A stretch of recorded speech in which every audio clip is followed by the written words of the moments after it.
Yo tout le monde! Dans cette vidéo, on va s'intéresser à Singapour. Je suis pas vraiment quelqu'un de très organisé, donc j'ai checké aucune information avant d'arriver à Singapour.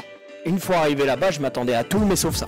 Un pays qui défavorise la dénonciation entre habitants, hyper capitaliste au possible à tous les niveaux, et baffant les droits de l'homme, on va dire que c'est pas le pays qui m'a fait le plus kiffer, quoi. Bref, ça m'a donné envie de faire une vidéo courte qui explique un petit peu plus le pays. N'hésite pas à me dire dans les commentaires si t'es allé à Singapour et quelle a été ton expérience là-bas. C'est possible que pour telle ou telle raison, ce soit que mon expérience qui n'ait pas été bonne. Singapour, paradis fiscal et rêve des entrepreneurs? Oui, mais à quel prix? Putain, j'adore ces débuts d'intro qui claquent comme ça, là. Hello, c'est moi Félix, le gros con qui fait des petites vidéos sympas sur internet. Aujourd'hui, on va s'intéresser à un beau pays. Mais lequel? Singapour.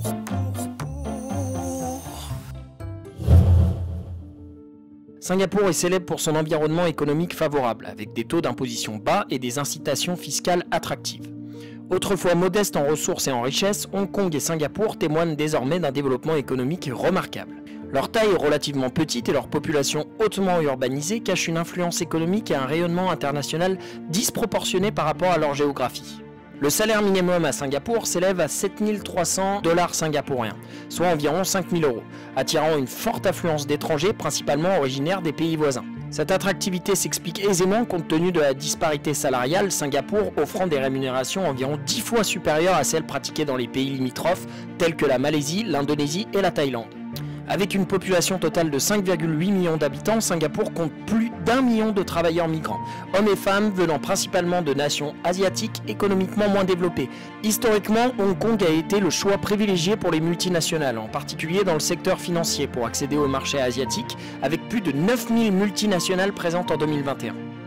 Cependant, depuis les manifestations de la population à Hong Kong entre 2019 et 2020, les entreprises ont pris peur et ont préféré délocaliser leur siège social petit à petit à Singapour. De plus, les restrictions strictes imposées aux déplacements dans un contexte de pandémie de la Covid-19 n'ont pas servi à Hong Kong. Une majorité d'expatriés ont décidé de quitter Hong Kong pour partir à Singapour. Singapour émerge au cours des dernières années comme le choix le plus compétitif pour la relocalisation grâce à sa position stratégique et son approche favorable aux entreprises.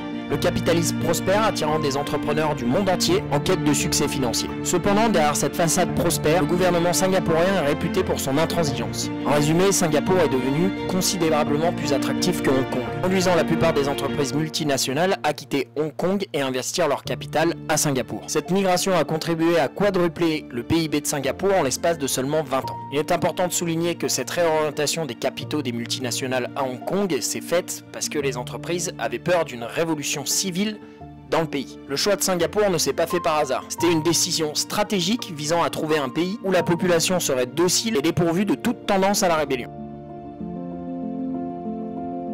Singapour est connu pour ses règles strictes. Les manifestations publiques, même mineures, peuvent conduire à une arrestation. L'utilisation de la vape à Singapour est sanctionnée par une peine pouvant aller jusqu'à 2 ans de prison, tandis qu'une bagarre dans la rue peut entraîner une peine maximale de 5 ans d'emprisonnement. En ajout à ces règles strictes, l'omniprésence des caméras de surveillance a renforcé le sentiment d'être constamment observé, et la culture de la dénonciation est répandue parmi les Singapouriens.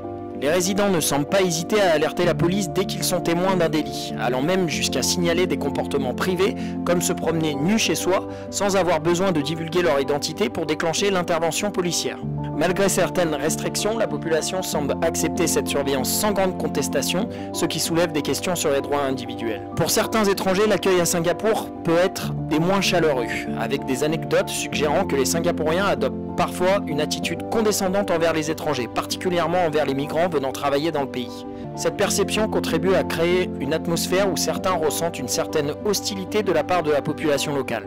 Singapour fait encore usage de la peine de mort, en particulier pour les délits liés à la drogue. Cela contraste fortement avec les mouvements mondiaux en faveur de la réforme pénale et de l'abolition de la peine de mort. Le paysage médiatique est géré avec une main de fer. Les médias nationaux suivent docilement la politique en place et les journalistes étrangers sont soumis à des conditions de travail strictes. Des cas de poursuite contre des journalistes, des blogueurs et des activistes pour des critiques envers le gouvernement ont suscité des préoccupations. En conclusion, Singapour est un mélange complexe de prospérité économique, de gouvernement strict et de questions relatives aux droits humains. Il continue d'attirer l'attention en tant que modèle économique, mais comme évoqué en début de vidéo, à quel prix? Voilà, c'est tout pour moi. N'hésite pas, comme d'habitude, à partager tes réflexions en commentaire, à t'abonner si ce contenu t'intéresse. Et puis moi, je vous dis ciao ciao, à la prochaine.